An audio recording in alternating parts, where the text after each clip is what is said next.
pas akkordlari bir qadar murakkabroq bo'lgan Tащмухаммат Batur akamizning Чин Мухаббат degan naqshidan kelaylik.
Bu naqshidagi eng cho'ng ta'kidlaydiganim ikki kuy bilan parallel cho'ng kuyi. Mushkisini obdan yurgizishimiz kerak naqshining ichida. Masalan, boshdan oyoq oraliqda masalan, mush bir padning o'zini 2 qitim, 3 qitim chilayversak, naqshida o'zgarish bor. Naqshini ahangda o'zgarish bor, lekin cho'ng o'zgarish yo'q. Zil o'zgarish bor. Naq mush vaqtda biz buning cho'ng kuyini ishlatamiz.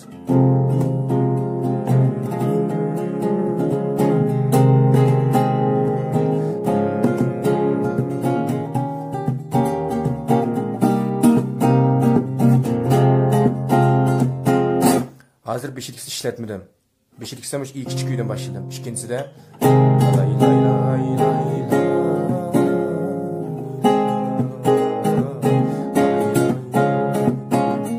yav akord. Bunun paralel küçük kuyu xırşın diyor. İlk küçük kuyunun xırşın diyorsun. Mao di çon kuyunun yav akordu.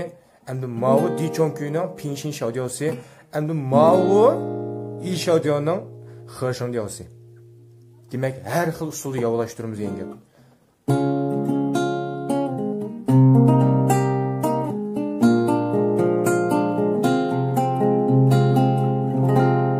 Başlanışı da mesela ilk gün işletken bolsak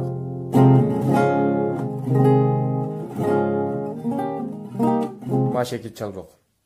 Keyingisi de ilk gün YouTube'lan, qisqart YouTube'lan çoğun günümü asaslı kıldım. Bunun paralel çoğun kuyunu. Demek cık naqşlarda bizim şunda işletelayimiz demekçi. Əməli qollana alayımız. İlk küçük kuyunu özün mecburi çəp duralmayımız. Muş ilk küçük kuyunu ornağa biz çoğun kuyunu qoş arqılı bu naqşininki tüsünü özgərtəlayimiz. Naqşini ahan özgərəp getmeydi. Ahan dəl cayida. Ahanda çoğun özgərəp getiş yox. Zil özgəriş buludu. Bu faqat güzellik qarab mağıdı.